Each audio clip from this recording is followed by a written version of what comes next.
Northam and his officials covered several topics today, including moving local and primary elections that are coming up, the continued search for PPEs, and racial disparity when it comes to those being impacted by COVID-19. Now, starting with the elections, Governor Northam says he has the authority to move the June 9th congressional primaries back 2 weeks to June 23rd.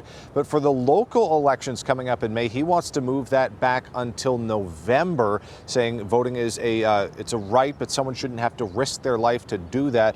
But he needs state approval. He said he's going to take that up with state lawmakers later this month when they reconvene.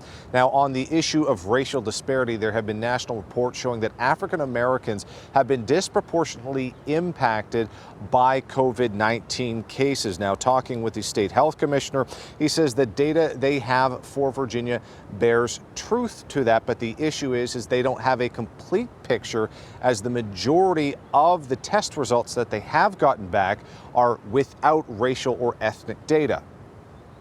If you take that 47% for whom we do have that data, and you look at how the disease plays out in that population, you will see that it's about 28% are African American, about 12% are Hispanic.